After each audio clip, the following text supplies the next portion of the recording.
साथियों, आज हम लोग प्रेस मीट कर रहे हैं कि 5 नवंबर को जो है रामलीला मैदान में संविधान बचाओ महारैली जो है परिसंघ के राष्ट्रीय अध्यक्ष पूर्व सांसद डॉक्टर उदित राज जी के नेतृत्व में अखिल भारतीय परिसंघ के तत्वाधान में हो रहा है। तो प्रेस मीट में पहले राष्ट्रीय अध्यक्ष जी अपनी बात रखेंगे, पूरी बात कंप्लीट रख देंगे, उसके बाद जो है आप लोग अपना सवाल पूछिएगा। सर जोर से। 2024 मई के लास्ट तक नई सरकार बनेगी। आप अब बहुजन समाज, कर्मचारी संगठन, किसान संगठन, मजदूर संगठन, ट्रेड यूनियन ये फैसला कर लें कि उस दिन सरकार वो बनेगी जो संविधान ख़त्म करेगी कि सरकार वो बनेगी जो संविधान को बचाएगी। मैं इसलिए कह रहा हूँ कि प्रधानमंत्री जी के आर्थिक सलाहकार परिषद के अध्यक्ष विवेक देबराय ने कहा कि संविधान नकारा है, इसको बदलना। प्रधानमंत्री का आर्थिक सलाहकार कहने के बाद जिस तरह से इसका विरोध होना चाहिए था हुआ नहीं, और कोई छोटे मोटे आदमी ने नहीं कहा, अर्थात प्रधानमंत्री ने खुद कहा है कि हम संविधान खत्म करेंगे। इतना एडवांस में, इतना समय दे करके, चेतावनी दे करके जो ख़त्म करना चाह रहा है, उसके बाद जो कथित संविधान प्रेमी हैं, कथित भी और सही भी, जो बाबा साहब के अनुयायी हैं, जो डेमोक्रेसी में यकीन करते हैं, चाहे लिबरल हो, चाहे लेफ्टिस्ट हो, चाहे टीचर्स हो, कोई कम्युनिटी हो, उनको संज्ञान लेना चाहिए कि इस सरकार को रोका जाए, इनकी आगे सरकार न बने। इसलिए 5 नवंबर को दिल्ली की रामलीला मैदान में रैली का आयोजन किया जा रहा है, सुबह प्रातः 5 बजे पहुंचने का। अगर अब नहीं निकले तो आगे आंदोलन का भी कोई मतलब नहीं रह पाएगा। 2014 से लेकर 19 तक यह सरकार इतना निरंकुश नहीं थी। 2019 से 23 तक इस सरकार का क्रूर चेहरा आया है, और असली चेहरा, हिटलरी चेहरा आएगा 2024 में, अगर ये जीत जाते हैं तो। रामलीला मैदान में ये जो रैली है, इसका संदेश पूरे देश में जाएगा। तो हम 0.5% भी, 1% भी वोट अगर हम प्रभावित कर लें तो हम संविधान को बचा लेंगे। और ख़ासतौर से मुसलमानों और ईसाइयों के लिए मैं कहना चाहता हूँ, उनके साथ तो वो बुरा बर्ताव होने वाला है कि उनका वोटिंग राइट भी छीनी जाएगी। और जिस तरह से संसद के पटल पर कटुआ, भड़ुआ, उग्रवादी, आतंकवादी कहा है, ऐसे में मुस्लिम समाज को बहुत ज़्यादा सोचने की ज़रूरत है, और हमारे साथ मिलकर के लड़े तो लड़ाई जीत पाएगा। अगर वो अलग से भी करता है तो इसका जो मिस इंटरप्रिटेशन आरएसएस, बीजेपी के लोग करते हैं और हिंदुओं में प्रचार करेंगे, देखो सारे मुसलमान एक हो रहे हैं, हिंदू एक हो जाओ। इसलिए उनके लिए भी यही है कि सारे डेमोक्रेटिक माइंडेड लोग, चाहे जिस जाति बिरादरी के हैं, सेकुलर और बहुजन समाज के साथ मिल करके संविधान बचाने का काम करें। जाति जनगणना से देश की तरक्की संभव है, वरना कोई ज़्यादा संभावनाएं नहीं इस देश के अंदर। दलितों को आरक्षण दिया, वो कमाने लगे, कमाने से घर बनाया, कपड़ा पहना, बच्चों को पढ़ाना शुरू किया, वस्तुओं को इस्तेमाल किया। बिक्री किसकी हुई? व्यापारियों का। ट्रेड किसका बढ़ा? ट्रेड बढ़ा, व्यापार बढ़ा, तो भारत की अर्थव्यवस्था बढ़ी है। अगर सबको भागीदारी दी जाए तो सबकी क्रय शक्ति अर्थात खरीदने की क्षमता बढ़ेगी, तो भारत की अर्थव्यवस्था दुगनी हो जाएगी। इसलिए जाति की जनगणना जरूरी है। निजीकरण के ऊपर पाबंदी लगनी चाहिए। ईवीएम से चुनाव नहीं होना चाहिए।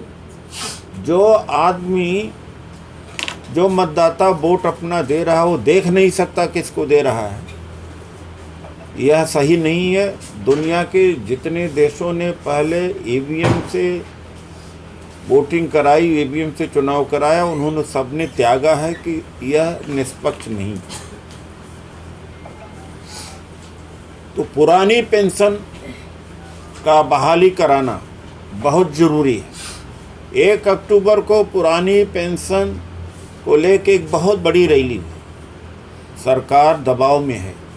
उन सब से मैं कहूँगा कि फिर से धक्का दो, और दिसंबर तक तो आप धक्का दे सकते हो, आगे चुनाव आ जाएगा तब आप लड़ भी नहीं पाएंगे। अभी ही माहौल बनाया जा सकता है। तो पुरानी पेंशन की बहाली के लिए भी उनको आगे आना चाहिए, सारे कर्मचारियों अधिकारियों को आना चाहिए। एक उदाहरण देना चाहता हूँ। हिमाचल प्रदेश में नई पेंशन के तहत एक कर्मचारी शर्मा, जिसको 1770 रुपये पेंशन मिलती थी, और कांग्रेस की सरकार बनी, पुरानी पेंशन की बहाली हुई, 36,820 रुपया पेंशन मिला, जहां 1780 मिलता था।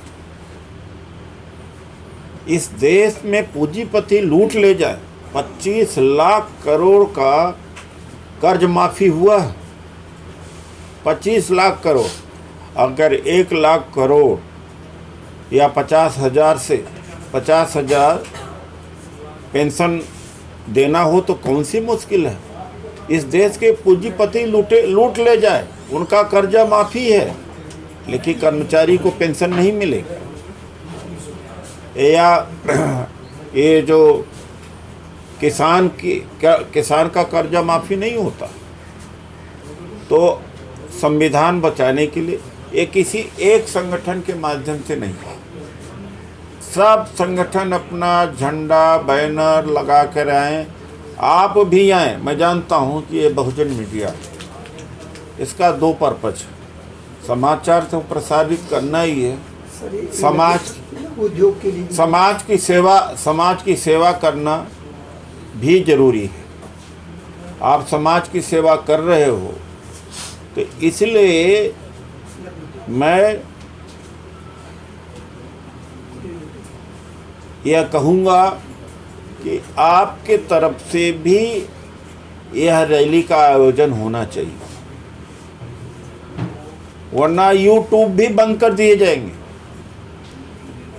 यूट्यूब बंद करने का काम चल रहा है, और अंबानी अपने बड़े चैनलों को बंद करने जा रहे हैं, और यूट्यूब पर भारी निवेश करेंगे।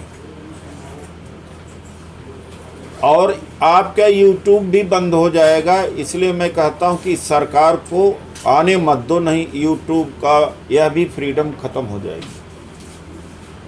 क्योंकि सबसे ज़्यादा सिरदर्द मोदी सरकार के लिए यूट्यूब है।